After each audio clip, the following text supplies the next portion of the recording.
And welcome to the next season of Academic Crisis Line. Today I'm talking in for the first time from home with my lovely assistant Pancake. Say hello, buddy. We're going to talk about time and energy management today. And it's a bit weird for me to talk about this right now because I'm currently having a phase in my life where I actually do not have 100% of my energy available.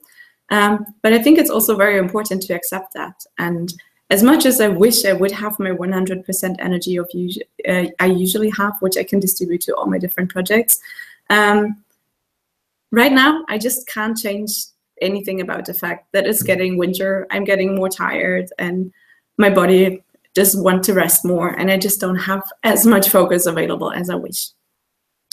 So, and this also already brings me to the first point. If you ever Googled work-life balance or time and energy management, you probably found a lot of guides and gurus blogging about what all successful people do in their lives. They get up at 5 in the morning to run for an hour and feel rejuvenated and nice and ready to feed their 3 children and prepare them for school. And then right away, they go fully energized into their 12-hour working day, use their lunch break for meditation, spend a lot of time working super successfully, go home, spend even some more quality time hours with their family or friends, and then still squeeze in 2 hours of work before they go to bed. Well, I'm not one of these people, and I doubt they actually exist. Chances are you're not one of them either, otherwise you wouldn't be sitting here. So let's get the truth on the table. An academic life typically does not enable you to have this perfect day-by-day work-life balance where your day is nicely structured into work and non-work and quality time and doing something else. The sooner you accept this, the more you spare yourself frustration and feeling like a failure because you just don't seem to be able to achieve this.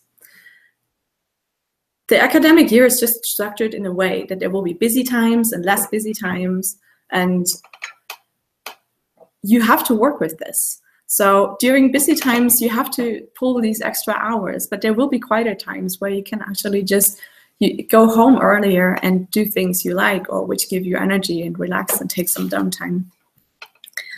So the good news is, on a longer time scale, you can actually easily achieve a good work-life balance. And I have a cat tail on my computer. Pancake, move. So on a longer time scale, you can actually have a well-balanced life and getting a lot of things squeezed in your daily life apart from your job. Realizing this is absolute key to staying sane in the business. One of the best advices I ever got during my PhD was from a project management course where the guy who was teaching the course said, if it goes well, work hard and work really, really hard as long as you feel productive and get things done. There will be time coming soon where it's actually not going so well. And then you can just take these extra hours and take time off and take care of yourself. So make sure that the busy times don't take completely over your life, and don't feel guilty if there are quieter times and you actually can invest some more time in your private life. And this is very helpful to just understand that it's not even possible, I think, in our job to achieve this on a day-by-day basis. But on a weekly basis or on a month basis, it's actually far more manageable to squeeze in all your private activities and get your work done. And just keeping this on a bigger picture will help you staying sane and not creating expectations for yourself which you just cannot possibly fulfill. So now I already come to the second point. A productive researcher is a happy and healthy researcher. For me, this is very, very true. If I'm well rested and I can focus very well and my life is in order and I'm happy and I love my job, I can do the work of 2 days easily on a Saturday afternoon and I feel really good and I saved so much time. The truth is also that on days where I don't feel very well, then it actually doesn't make sense to do any challenging tasks, because I will probably not do them in my normal quality, and I will have to redo them in a few days. But how to be a happy and healthy researcher? Downtime and being lazy and just taking some time off to just do nothing and hang is also important, but make sure that this is not the only way you spend your leisure time. If you're somehow like me and you're a busy person, then filling your private time with things which make you feel good and give you energy is more meaningful than just fill it with relaxing activities. And besides all this, and it's sad that I actually have to say this, but I say too many people neglecting this, the key to being a functional human being is taking care of yourself in terms of sleeping, eating, and exercising. And these are things you have to do on a regular basis. And with regular, I mean daily. Eat healthy, try to get enough sleep, and try to exercise a few days a week. This is more important than your job. This is more important than your PhD, and this is more important than this paper you really want to publish. If you neglect these for a few days, you will pay for it immediately. There are things you can push a bit longer, like maybe the vacation or doing this side project, which is a lot of energy consuming, but eating, sleeping, and moving a bit and getting your body out of your chair are more important than everything else. This is a non-negotiable rule. I want to come back a bit to this more energy in, more productivity out principle, and filling your free time not only with relaxing activities, but also with activities which give you a lot of energy. Find something which makes you feel good and gives you confidence, and which really makes you feel good. For me, this is sports or exercise and volunteer work. I do exercise. I try to exercise at least 3 times a week. My ideal is to go to the gym 5 times a week, but I usually don't make it. But 3 times is my minimum, and this is what I want to achieve, because the gym or doing sports and moving makes me feel good. And just seeing my own progress and my own successes gives me much more confidence to also deal with the challenges at work, and sometimes also with the failures at work. The same is true for volunteer work. I'm not doing volunteer work on a continuous basis, but every time when my life is going relatively stable and I can actually incorporate it to work a few hours a week for a good deed, then I'm doing it. Because this also helps me a lot, and I get a lot of confidence, and I make very meaningful contacts outside work through volunteer work. And I can highly recommend it to anybody who thinks he or she might be benefiting from such an activity. This also keeps you in touch with reality, and this leads me to the next point.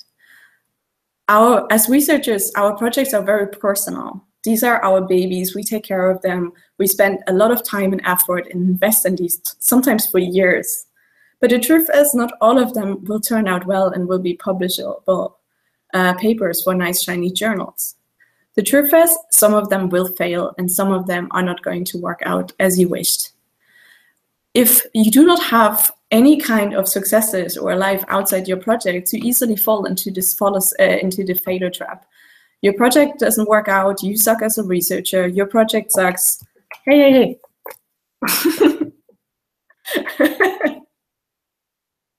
He's not the best assistant ever. So you suck as a researcher, you suck as a person, boom, there you are, bottom ground. So there are 2 scenarios from this. Either you don't have a life. This means you can probably pity yourself for a few days and then you can work bitterly out to save this project or work on something else to somehow get your self-esteem up again. The other scenario is you actually, well, you got your paper rejected, your project didn't work out, you're very frustrated. Well, maybe it's not a good day to work on big challenges. So maybe you just go home and enjoy some time with your partner, or go to the movies on an afternoon, or you just go to the gym and push some weights or do whatever, go for a run, go for a yoga session, and do something else. And luckily, your life and self-esteem is not completely dependent on your work success. And this is why this is so important. Another important point is worries.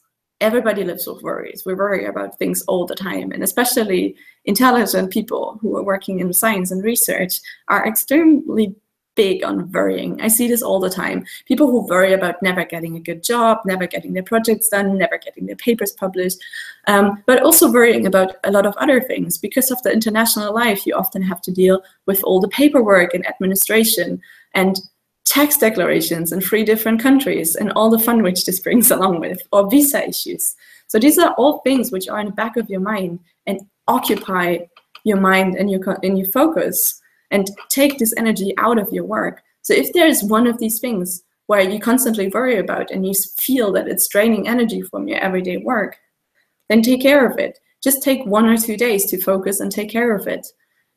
You can't push it for too long because it's impacting your work every day. So just do it. Get it out of the way. The last point I want to talk about is dealing with the haters.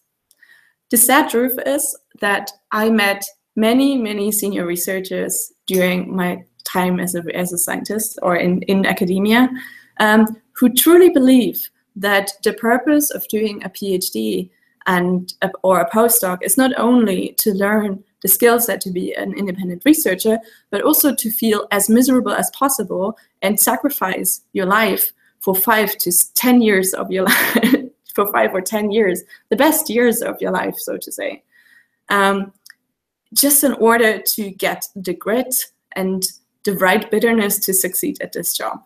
This is not true. And luckily, a new generation of scientists is actually dealing with this a bit better, but chances are you're going to encounter these kind of people who think it's very important that you don't have a life and you work 14 hours a day, sacrificing your entire life for your PhD. This is neither going to help you achieving your career goals or your PhD, nor is it going to help you in the long run in order to become an independent scientist.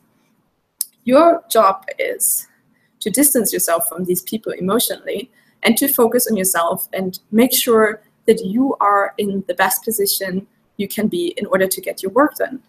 And this means you have to take care of yourself. You have to make sure that you have enough energy and focus in order to actually deal with all these challenges and also these negative people.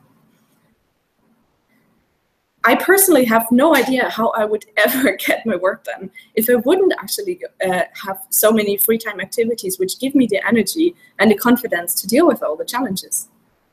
And there's plenty of scientific evidence that actually working less hours but working them more focused and more motivated increases your productivity, and that productivity cannot be measured in hours, especially in a job like ours, which is relatively creative.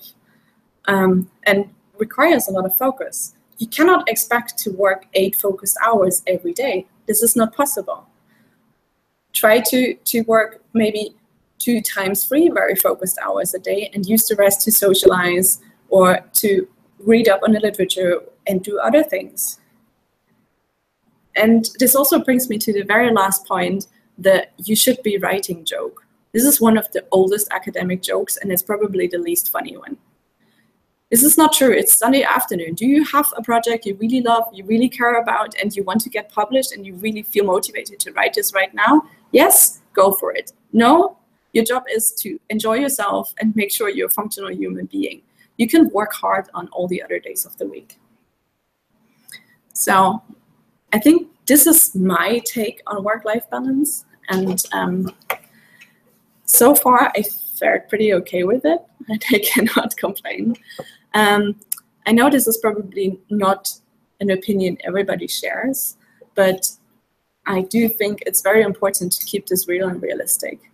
And especially if you're an early career researcher and you haven't figured out these things and you only see the super successful people who are overly busy and seem to be working constantly, especially then, it's very important to get another perspective on this. So if you have questions, hit me up. I'm waiting a few more minutes. And if not, I hope I see you soon again. I'm actually going to this annual meeting of the Society for Neurobiology of Language. If you want to talk about this blog, or if you want to talk with me in general or about my research, hit me up. I'm going to be there. I'm actually going to have quite some time for meetings and talks, and I enjoy meeting people. So just come over. And besides this, in the description of this video, there is a link to the survey where you can vote for upcoming topics. You can vote as often as you want, even if you participated before. At the moment, we have a very close up between 2 topics for the next session on October 22nd. So please vote and make it easier. Otherwise, I have to pick one.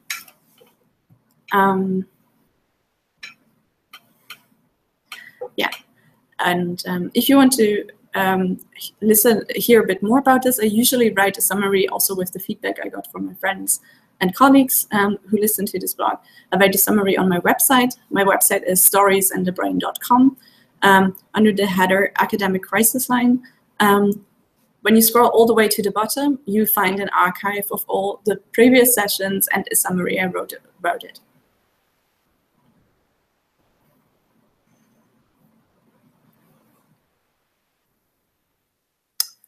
Okay.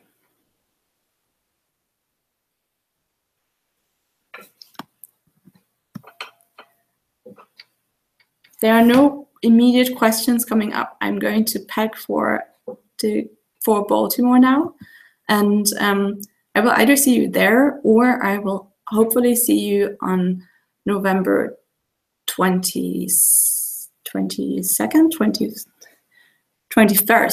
on November 21st, where we're talking about a topic which is still to be decided. And end of November, I already selected a topic. We're going to talk about dealing with rejection and frustration. And the topic is already decided because I'm going to have 2 very amazing guests. And we had to pick a time up front. So stay tuned, talk to you soon, and have a good day.